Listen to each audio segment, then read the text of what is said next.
The Corporate Income Tax and Incentives Rationalization Act or Citira might have disadvantages that could outweigh benefits. This is to both foreign investors and hundreds of thousands of Filipinos with jobs. It can create instability in the country's investment policies and laws. It also eliminates tax incentives that make the country globally competitive. Citira proposes to streamline fiscal incentives but also reduce corporate income tax or CIT. According to the Joint Foreign Chambers or JFC representative, Citira would destroy a highly successful incentive system that foreign investors benefit from. This would result in the loss of 700,000 jobs in the first year of its implementation. How would Citira be disadvantageous to foreign investors, and how would it lead to the loss of jobs?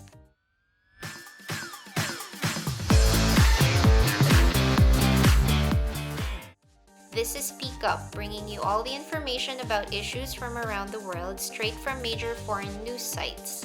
The news will be made simpler and more interesting, maintaining the views of the news sites we will be sourcing from. Let's look into the important details about this issue. It might have been expected that with the ongoing trade war between the US and China, the Philippines would be one of the countries in the region to benefit from the shifting of operations of Chinese companies.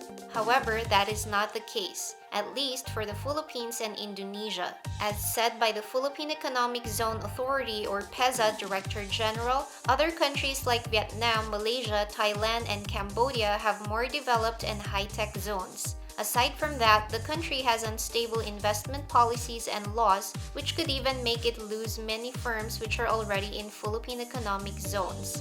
With the new law Citira underway, some companies have even delayed their plans to expand as they waited for it, as said in Manila Bulletin.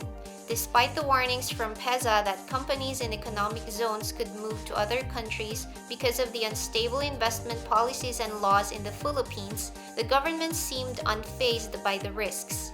Citira is supposed to make the tax system simpler, fairer, and more efficient as it embodies the performance-based, time-bound, targeted, and transparent or PTTT fiscal incentive regime, which is supported by the Singapore Business Federation or SBF. There will also be a gradual reduction in corporate income tax from 30% to 20% in 10 years, which is one of its main selling points as mentioned in an article in PhilStar.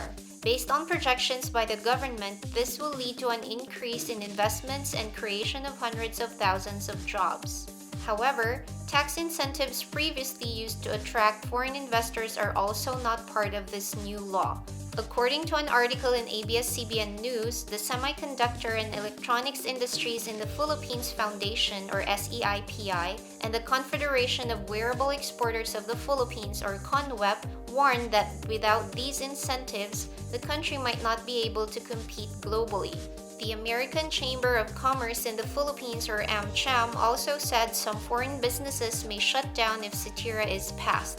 Some of the world's biggest companies where thousands of Filipinos have high-paying jobs are found in economic zones. This means that thousands of jobs are on the line in case one of those companies decide to pack up and leave the country to move to other countries offering the incentives being eliminated in the said law. The JFC representative, who is also senior advisor of AmCham, said that a direct job loss of 121,000 and 582,000 indirect job losses are projected in the first year of implementation of Citira. He added that with the current tax incentive regime, the growth rate of jobs being created could be sustained as it is already a tried and tested one. There is a projected growth of 5 to 10% in the industries that are in the country. At that rate, a total of 5 to 10 million additional jobs, both direct and indirect, can be created over the next decade. On the other hand, with the new law, there will be an estimated 1.6 million new jobs as said by the Finance Undersecretary when he defended the Citira. The Department of Finance or DOF clarified that investment incentives will not be eliminated under the new law, but giving them out will be based on Singapore's PTTT principle. As the only country in Southeast Asia that offers tax incentives to lure and keep foreign investors, the administration has come up with the rationalization of tax incentives to put an end to forever tax breaks in the economic zones. According to the Executive Director of the European Chamber of Commerce of the Philippines, or ECCP, if members of the House of Representatives insist on their version of the Citira bill, then they should at least consider expediting the reduction of corporate income tax, or CIT, and extending the transition period for the surrender of incentives. The new law could be a much-needed reform in the current tax laws. However, we can only hope that the government has really prepared for any major drawbacks once Citira is implemented. This is Speak Up. Thank you for watching.